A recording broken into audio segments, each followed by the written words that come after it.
Good morning, happy Sunday, and welcome to Balboa Park episode 16. I am Nikos Balboa. I am a trans man, Italian, living in France, and I've been living here for more than 20 years. I am a mom because I have a teen daughter, and I'm a tattoo artist, and I do graphic novels in Italy and in France. And in this podcast, I want to talk about the creative process as a way to self-knowledge. Welcome. So, January. Today is January 21, and I've just finished the Gabby Bernstein manifestation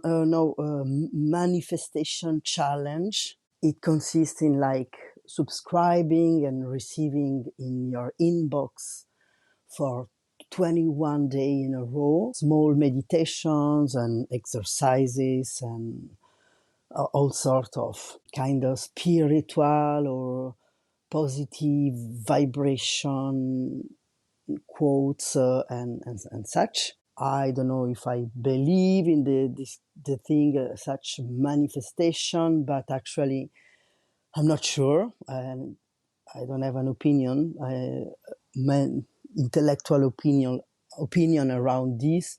But I noticed that it felt good to have a daily reminder in my inbox to looking forward to anchor a practice of self-observation. And I don't know if self-observation, maybe it's more like a practice of staying still in silence and journal. Maybe I would do this every morning.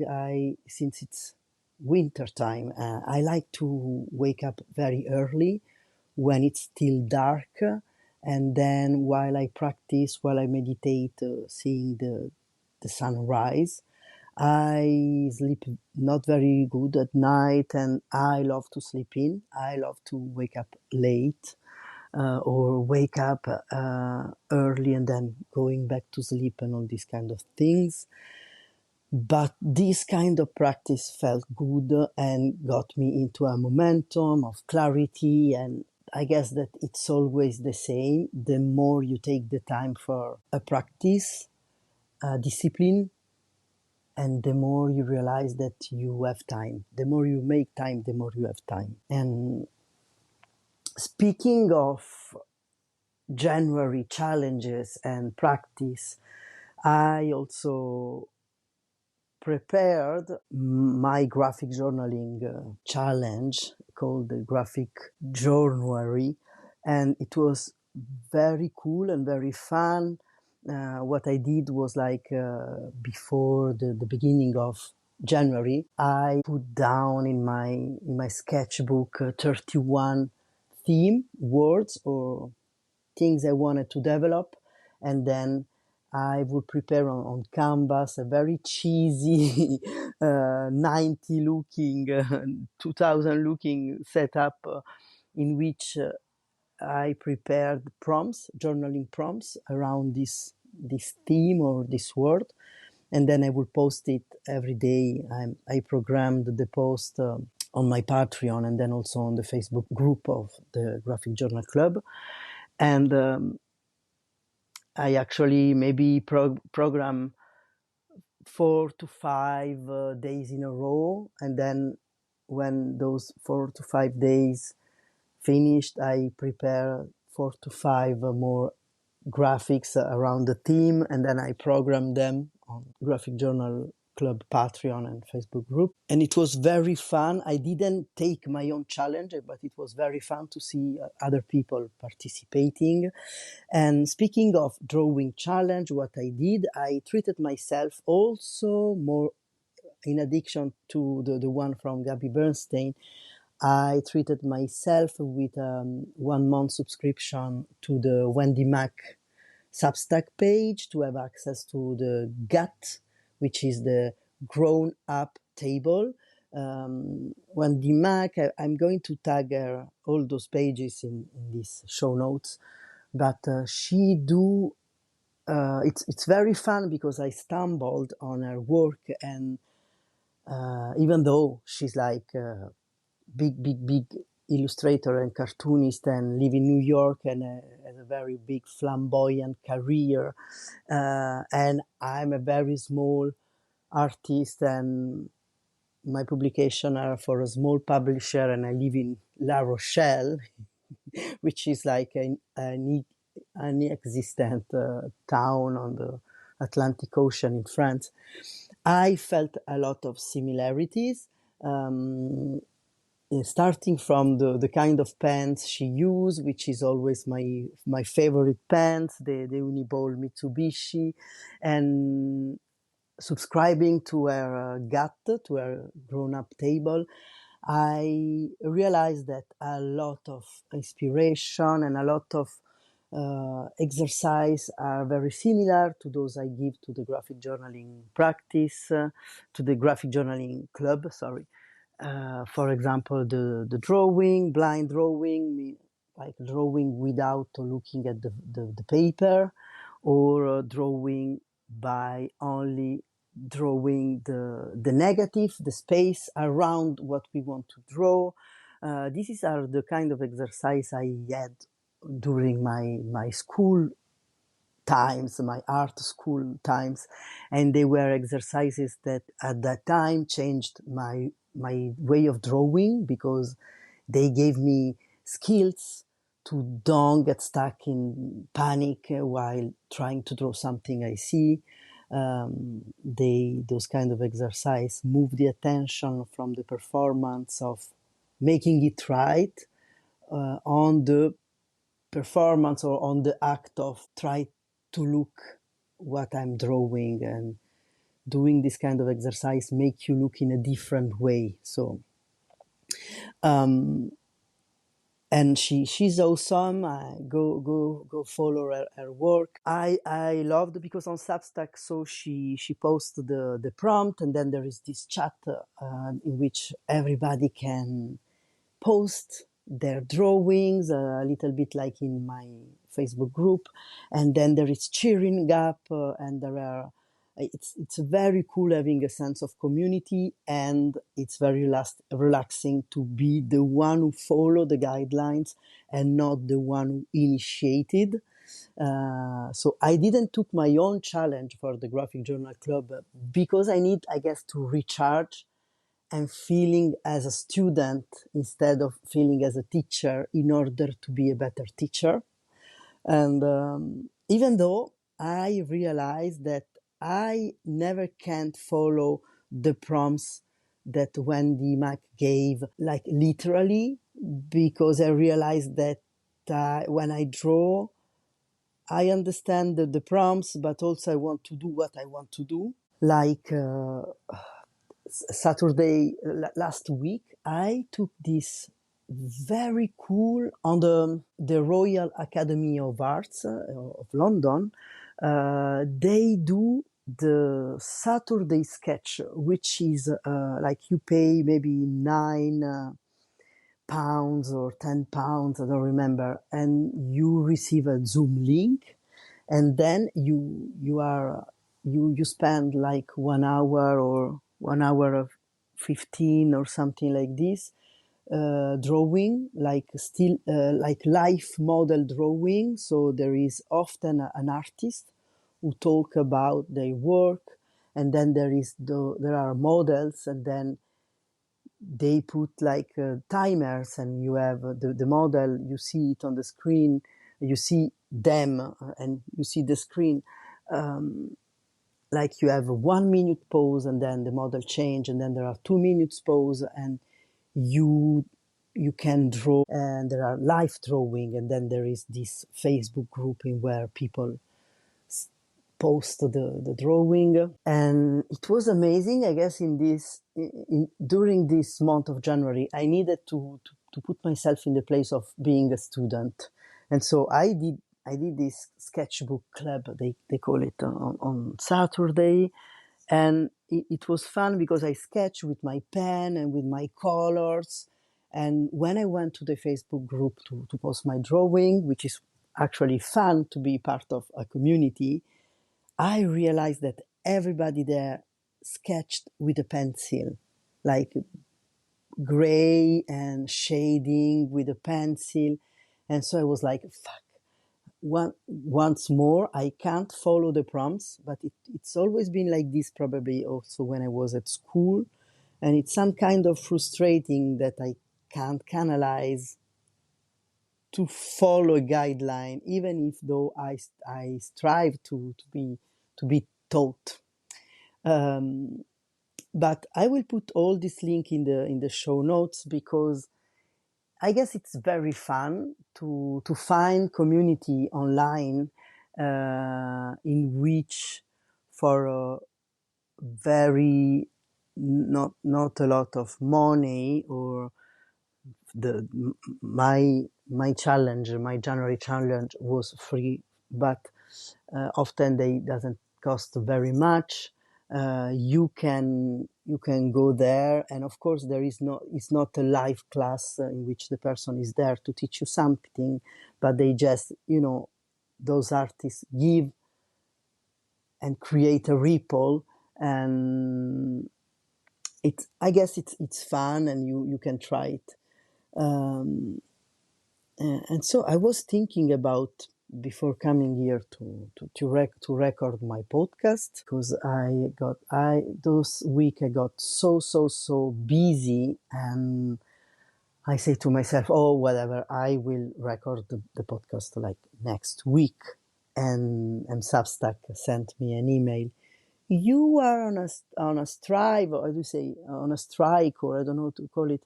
You post every week, and this week you didn't post, and so you still have 2 days, the usual email. And it was like, oh, okay, another challenge. Okay, I will post today.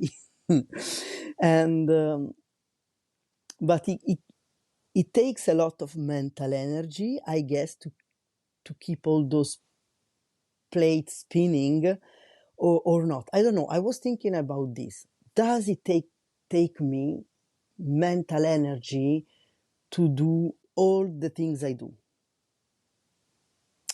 And what do I do? For example, this past week, this past 10 days, I'm changing I don't know how to call it in English, my legal declaration, work declaration.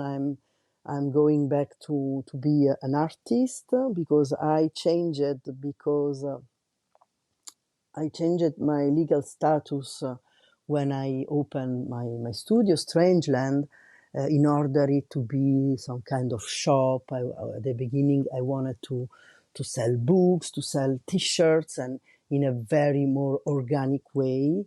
But actually, the pandemic stroke, and it was very difficult. And also, I realized I don't enjoy being an entrepreneur. How do you call it? This moment of times, I guess it's a very fashionable thing to say, I'm an entrepreneur, I make money, I'm here for and actually I don't like this. I don't like to be the boss. I don't like to be the one who make my business thrive and make benefits, or I don't enjoy this. I don't enjoy to have people in my shop that I'm the one of like make money on other people. I don't enjoy this. So what happened is like that I've been running my business as a charity for 4 years. In my space is where people come and draw, or tattooer are there, and if they work, it's cool. If they don't feel like it, or if they feel to change career or things like this, I'm like, oh yes, of course, follow what feels good, of course. And I couldn't manage to put my boundaries in it. And so I rule my space as a charity in which people can come and spend the afternoon drawings and drink the coffee. And even though they didn't bring money to the table of the space, and I was like, oh yes, it's okay, we stay together. And I organize, for example, at the beginning, the support group for trans people, or all those kind of things. And it cost me a lot of like being tired, being burnt out, being in debt. And in December, I was like, I can't take it anymore. It's like too much work to keep this place alive all on the money I gain, not from people who are here, or not only anyway. And just because I like this place to exist. And so I was like, okay, I need to change something. And so I closed my business, like my legal business. And what I'm doing is like I'm dividing my two activities. Now I'm going back to being like self-employed, maybe you call it in English, and to be affiliate with the Maison des Artistes, which is the house of the artist. Is the place in France where you can pay your taxes. It's not the taxes, the name, but your charges and all those things. I'm going back there, and so I'm going to be responsible of my gaining, and my money will go for me. But also, what I'm doing is that now Strangeland, now the place, will become an association. You call it in English. I don't know. In France, it's associazione in Italiano.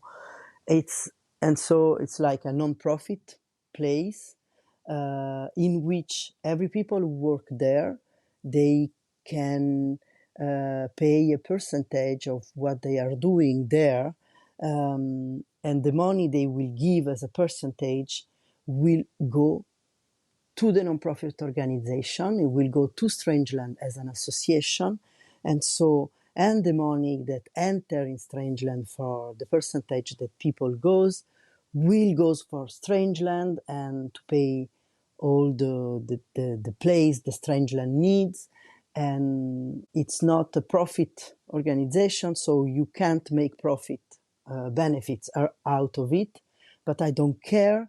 What I care is like that this place exists, and maybe once, if it's going very well, we can reinvest those money in material, in meetings, in helping people, in creating graphic journal classes or clubs that are free for people, or I don't know. We will create all sorts of things, and I'm not the only one who's in charge now. We will be 5 people, and it will be more as a community. And even though I might say I'm very scared, because it's scary to give up the control. It's scary to see. For a moment, I also have to grieve the fact that I don't like to be an entrepreneur. Honestly, I had to welcome and open my heart, not in fear but with love, to the fact that I like the community. I like to be around other people that I choose to trust to be with me in this journey. And so I guess it's very cool. And I guess it's up now the most, I don't know, feels very good.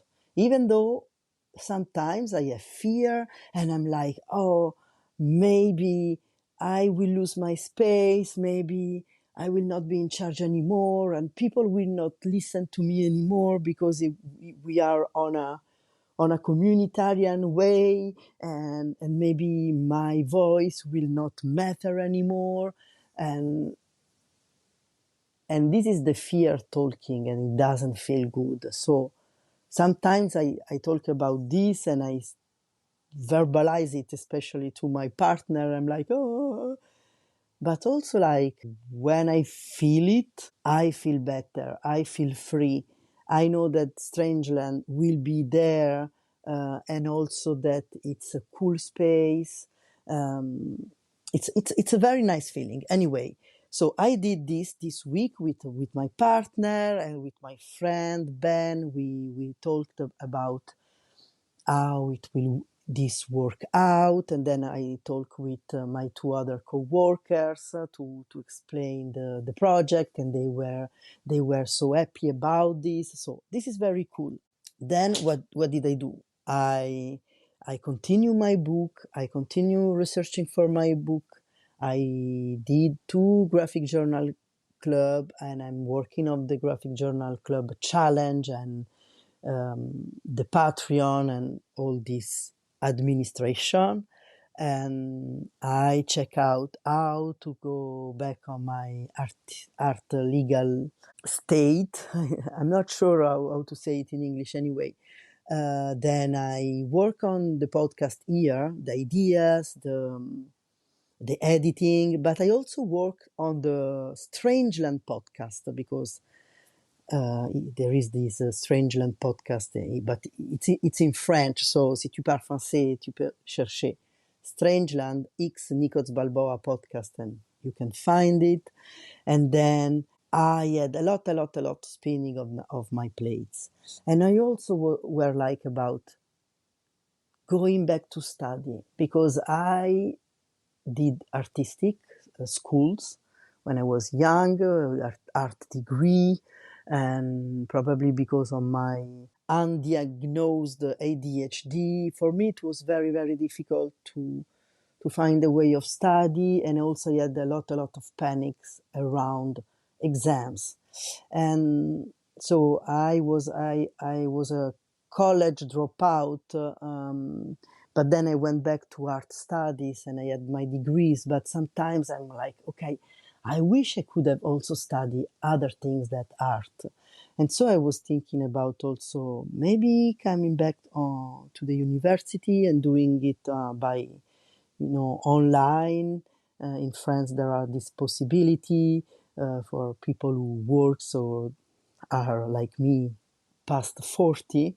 And so I'm researching for my book around queer and trans history. And so I was like, oh, it could be so good to study how to do it, to study how bibliography and archivals and all related to book history, how does it work?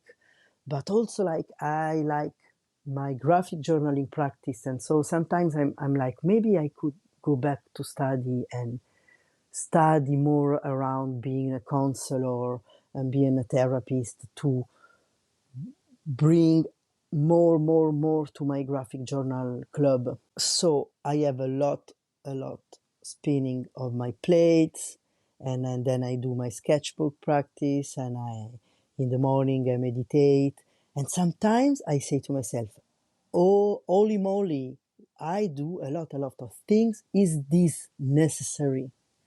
Is this my ADHD brain that can work only on deadlines, like on adrenaline? Or am I burnt out? Does doing all this make me tired? Or does it make me alive and happy and joyful? And so then I ask myself, if I was like mega rich, that I didn't need to work, would I do all this anyway?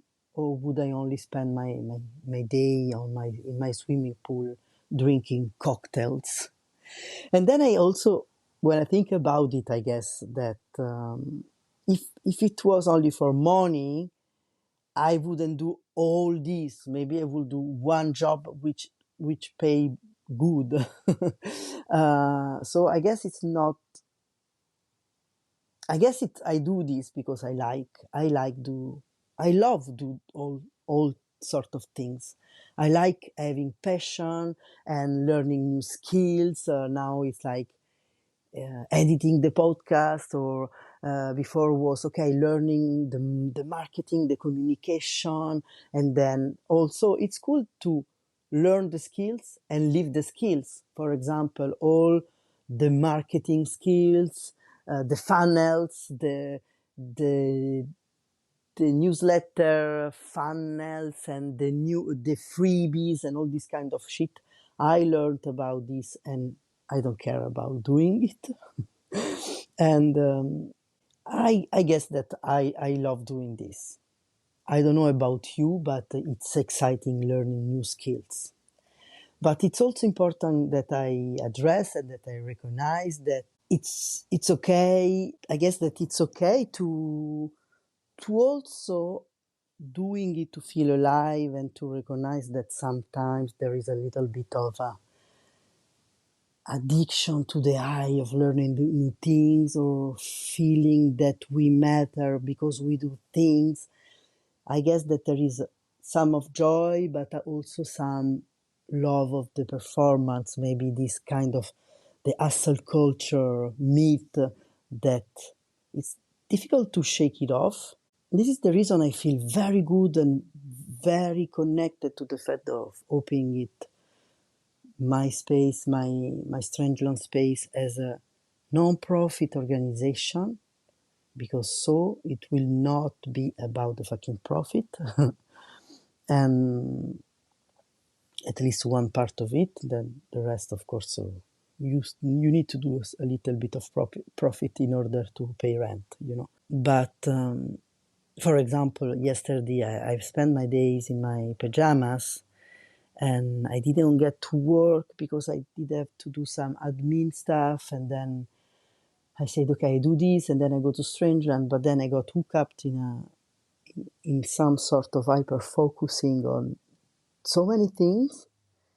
And so yesterday, for example, during the whole day in my pajamas, I did a website page for the support group, the trans support group that I do with a charity here in La Rochelle.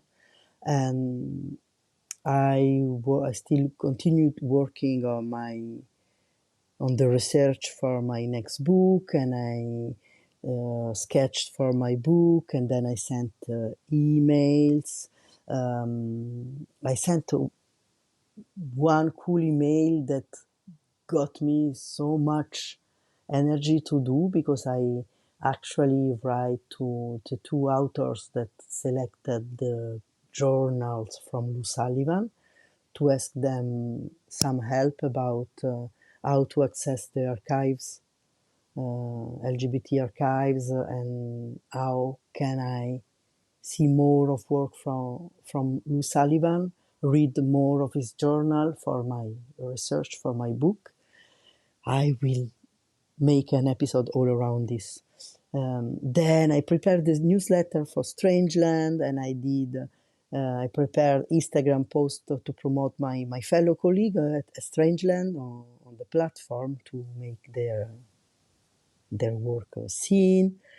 I get so much shit done while doing my pajamas, but even so, the fact that I work in my pajama at the evening when my partner came back from Strangeland, I didn't felt valid. It was like, oh, I did work, but I was in my pajamas. And they say, the fact that you work in your pajamas doesn't count. So the fact that you work to make it.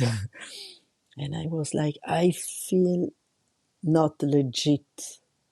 And it was very hard feeling to shake off, but it ended up very good. We had a very cool Saturday night, the Cancerian Saturday night, pajamas, cool food, drawing while watching. We watched two movies, one movie and a half and two documentaries.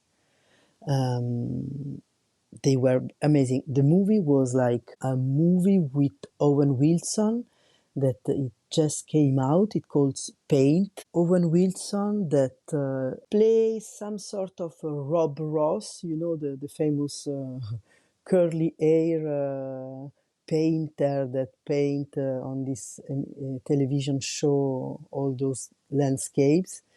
The movie is like as if Bob Ross would still alive today, or anyway in modern times. And I guess that Owen Wilson is like the perfect match for this role. and the movie was very funny and very cute. I loved it very much, and it was fun to paint and feel some kind of loser. This was my mood of the night, and looking at this movie in which the Bob Ross, like in the movies called Carl Nargol, he became a sort of has-been of out of fashion and outdated view on a changing society. It's been called misogynistic, and it was very fun. I like it very much. And then what we saw was like this two-part documentary called Wisconsin Pride. And I stumbled on this researching for Lou Sullivan infos, and you can go, and it's funny because the movie with Owen Wilson was like this Carl Nargol that paid for this TV show in PBS Vermont. And then I say, oh, there is this Wisconsin documentary. I want to look for it if we can see it. And then I Google it, and I stumbled on this PBS Wisconsin to see it. So I was like, okay, this is a PBS state night. And you can go on pbswisconsin.org and then slash Wisconsin Pride, or you can Google it and you can look at it. It's very, very good. And we can also see Lou Sullivan, and it felt very good. And then to finish the night, we watched one classical love of mine that is Desperately Seeking Susan with Madonna and Rosanne Arquette. I must tell that the role of art, the role of communicating, the role of telling stories, it's the glue, the connection between us humans. Because making art, expression and telling stories is a human thing. I guess it's what makes us connected and make us feel less alone. And so I like the fact that I'm spinning a lot of my plate in all the artistic direction, and I like it, but I struggle, and sometimes it's difficult, and sometimes it's not very beneficial, but also like sometimes I don't feel valid, and then the way to reconnect to my motivation and to my inner worth happens when I take time to draw, but also when I take time to look at art, to read books, to look paintings or watch movies. I guess it's some kind of magical, this is my kind of spiritual, the connection with what other artists did and felt and tell. And then we can connect together and see the experience. I guess this is the magic. I don't know what you think about it, but if you have an opinion about this, come and tell me where from. I don't know, you can come on Substack or on my website or on Instagram. Anyway, I guess it's all for today, and reach out to me, the native platform for the podcast and for my newsletter. So maybe you receive the podcast with the newsletter because you are already a subscriber. The platform is nikosbalboa.substack.com, or you can go on my website that is nikosbalboastudio.com, and from there you have all sort of infos and you can go wherever you want. And please rate this show in your favorite platform. It will help the show be there. And maybe you can share it with the one person that inspires you to be a better artist. and therefore a better human being. Have a nice Sunday. Bye bye.